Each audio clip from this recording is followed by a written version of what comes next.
لوگ اس وقت اعتبار توڑتے ہیں جب ہم ان کی وفاداری کی مثالیں دے رہے ہوتے ہیں۔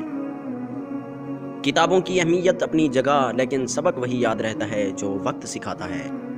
بجائے ایک دوسرے سے بات کرنے کے، ہم ایک دوسرے کی بات کرنے میں ماہر ہیں۔ کسی کی پہچان علم سے نہیں بلکہ ادب سے ہوتی ہے، کیونکہ علم تو ابلیس کے پاس بھی تھا لیکن وہ ادب سے محروم تھا۔ بے وقوف جب تک خاموش رہتا ہے دانا اور سمجھداروں میں شمار ہوتا ہے۔ ٹی وی خراب ہو جائے تو کہتے ہیں بچوں نے خراب کر دیا، اور بچے خراب ہو جائیں تو کہتے ہیں کہ ٹی وی نے خراب کر دیا۔ سڑک اور ٹیچر اپنی جگہ پر ہی رہ جاتے ہیں مگر دوسروں کو ان کی منزل تک پہنچا دیتے ہیں۔ سنو، ایسی خوشی سے بچو جو دوسروں کو دکھ دینے سے حاصل ہوتی ہو۔ زندگی میں کسی بھی انسان کو اتنا قریب مت کرو کہ وہ آپ کو معمولی سمجھنے لگے۔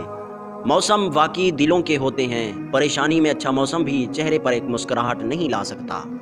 کسی نے کیا ہی خوب کہا کہ سستی چیونگم اور گھٹیا لوگ بس شروع میں ہی میٹھے لگتے ہیں۔ دینا شروع کر دیں، آنا خود ہی شروع ہو جائے گا، عزت بھی اور رزق بھی۔ آپ کی غلطیاں اس بات کا ثبوت ہیں کہ آپ کوشش کر رہے ہیں۔ دن کو اس طرح نہ دیکھو کہ تم نے کیا پایا ہے، بلکہ یہ سوچو کہ آج تم نے کیا بویا ہے۔ قلم اٹھانے سے پہلے اتنی تحقیق کرو کہ تمہارے لکھنے پر کوئی دوسرا قلم نہ اٹھا سکے۔